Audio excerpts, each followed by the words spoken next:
Freud and the Psychoanalysis. Before starting, it might be useful to review some key terms. Psyche, or as the ancient Greeks would have pronounced it, psyche, means soul or mind. Analysis is another word we borrow from their culture, originally meaning to loosen the straps on something. They used it to mean breaking a thing up into its constituent parts. Psychoanalysis, then, is breaking the mind up into the parts that it is made of.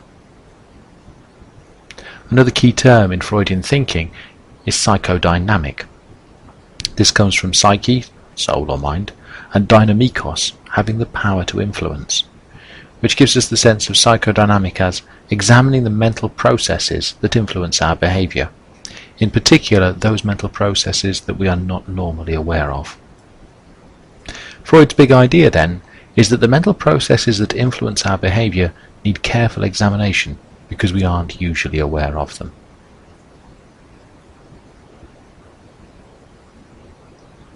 Some context before getting down to the details of the theory.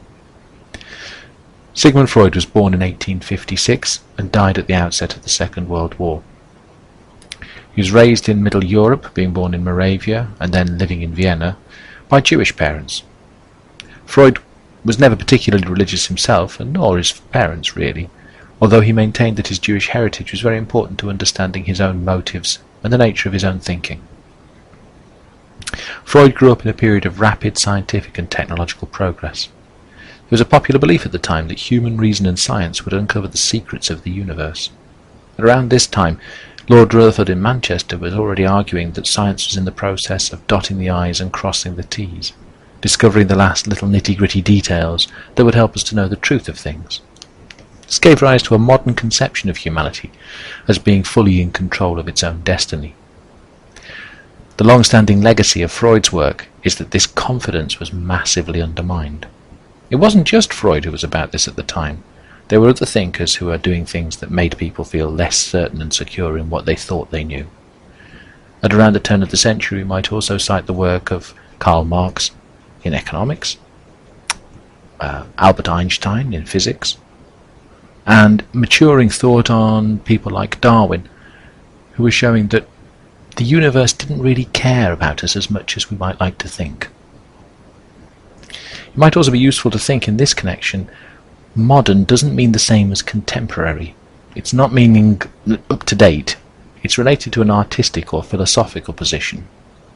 This in turn comes out of the 18th century notion of enlightenment. Modernists tend to idealize the potential of human rationality. They believe that we can give up irrational prejudice and biases, and that we can create a society that gives each person as much support and freedom as is consistent with the rights of all other members of society. As a point of view, it favours the notion of rationality, self-interest, and the power of thinking and reasoning to overcome conflict, as opposed to fighting and war. Freud thinks of the mind as being made up of several parts. Each of these influence our behaviour, and these influences combine in a dynamic fashion to give us our individual personality. Freud's earliest model of the mind is referred to as the first topology. He developed his thought in the book The Interpretation of Dreams, a text largely devoted to thinking about his own anxieties and dream images, memories of his early childhood. It does include case studies of his earlier clients. Many people have criticised Freud's approach for using this kind of material as the basis for his most important ideas. Topology is just a fancy word for an explanation of how things are related to each other in space. You might think of things like maps and diagrams as being topological. A famous topology is the London Underground map. In his earlier work, Freud thought of the different parts of the mind as being above one another or below one another, beyond or beside one another, and this is why we use the image or the metaphor of space when thinking about consciousness. The conscious mind is where we think about the things we're focused on right now. It's the part of our mind that we're most familiar with. In some ways, it's also the part of our mind that's the most difficult to describe. Pre-consciousness is where we think about the stuff that isn't our immediate focus, but it's perfectly possible for us to make it so. If we're having a telephone conversation, it's the part of our mind that handles holding the phone whilst we concentrate on the conversation.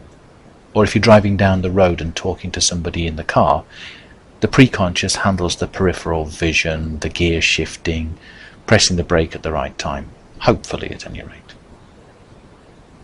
Clearly, these two parts of our mind can swap with one another, so the stuff that's in preconsciousness at one time can become conscious at another, and vice versa. Now, this idea of conscious and preconscious wasn't all that revolutionary. Many other people had observed something similar in the past. Freud brought to this theory a third thing, which is why sometimes Freudian thought is referred to as tripartite, being made of three parts. This third thing is the unconscious mind. It's the part of our mind that we cannot be conscious of. It's the things about ourselves that we just cannot deal with. For those of us who like an image to represent this with, I use the notion of a flashlight. When a flashlight is shined, the cone of light that it projects makes certain things available to us. This is consciousness in Freud's thought. Whatever we're focused on at the time. You could shine the light anywhere in the blue area, and all of the stuff in the blue area would be our preconscious mind. The one thing you can't shine the light on is the torch itself, and that would be the unconscious mind. Very famously, Freud says that without an unconscious mind, you can't have consciousness. You can't make this stuff come into consciousness very easily. You need another flashlight. You need another mind to shine upon it. As he developed other ways of thinking about the mind, Freud made less use of the preconscious and conscious distinction, but he always held on to the notion of unconsciousness. Many of his later students declared the unconsciousness to be his most important discovery, the revolution at the heart of Freudian thinking, the thing that mattered the most. In his later work, Freud developed the structural model of the mind. This is the id, ego, and superego. It came out of his texts on Beyond the Pleasure Principle and the ego and the id. Here Freud was working with case studies still, although they were less personal now, often drawing upon insights provided to him by students and colleagues. The id is the most disorganized and instinctive part of our minds. It's capable of logically and physically incompatible desires, and it's driven to satisfy our basic instincts. It's governed by the pleasure principle.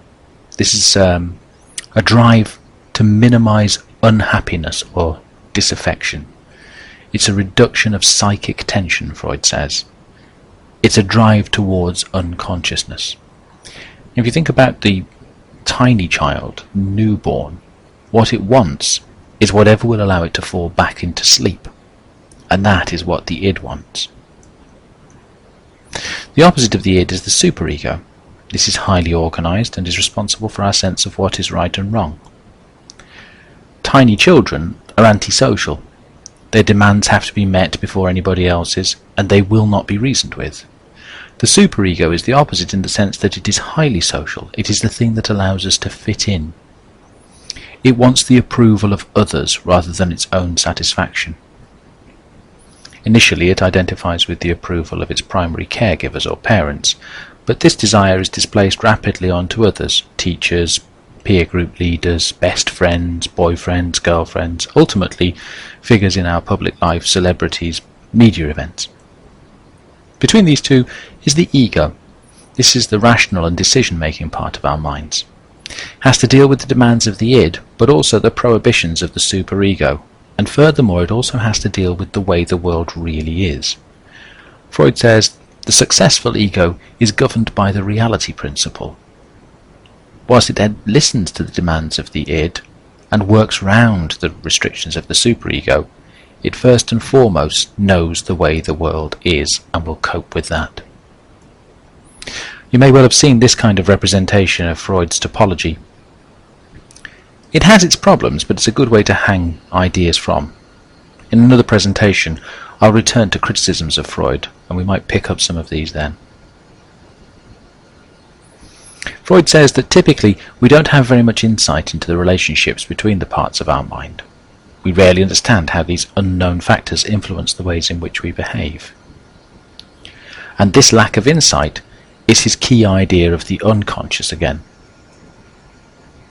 Now, unconsciousness was not a new idea. Certainly thinkers before Freud had mentioned the idea. Henry James had said that subconscious and unconscious were not interchangeable. And other psychologists had observed that there were things going on in the mind that we were not or incapable of acknowledging. The difference was Freud made a bigger deal of how much we are influenced by these unconscious processes.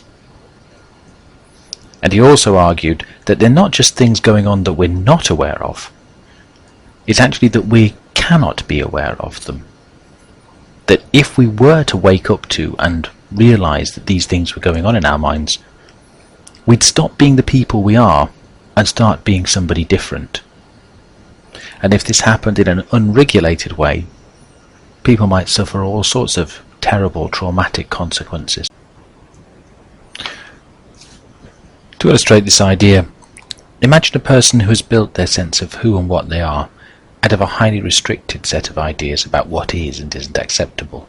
Good manners, if you like. Freud would argue that they might not be able to accept their own desires, particularly their desires related to the things that they see as being the most in need of restriction. In our culture, these might be things like sex and violence. I'm using this clip from the BBC series Dinner Ladies by Victoria Wood to illustrate the kinds of bizarre and complex behaviour that might result from this situation. The Dinner Ladies of the title are discussing the reading habits of one of the younger members of the group. What do you read it, Twink? Survey, footnote guide. Blimey, I thought you meant furniture or something. No, I'm sanding down an old blanket box. I could do with an unusual knob. Don't be put one of them on your blanket box, though. TV weather girl Irina shows us round her converted sauce factory. Well, it might give me some ideas. Oh, I can't even look. I thought you said it was months. Is it? Oh, no, I'm not letting you see it. Could set your marriage guidance back months. As you can see, Dolly has a very particular sense of what is and isn't acceptable. And she's very keen to reinforce that idea of herself to her friend Jean. But she won't let this stand in the way of her desire to look at the things that she says are unacceptable. In extreme cases, Freud argues that this can result in projection. This is where the person claims that it is everyone else that is interested in pornography, for example. This allows the conflicted person to think and talk about the desires that they find so unacceptable. They may even allow themselves to look at pornographic material, but only so that they can reject it and condemn it for anyone who gets excited by it. This is Mary Whitehouse. Mary founded the Clean Up TV campaign in 1964 as a response to what she saw as the moral degradation that the British media was promoting at the time.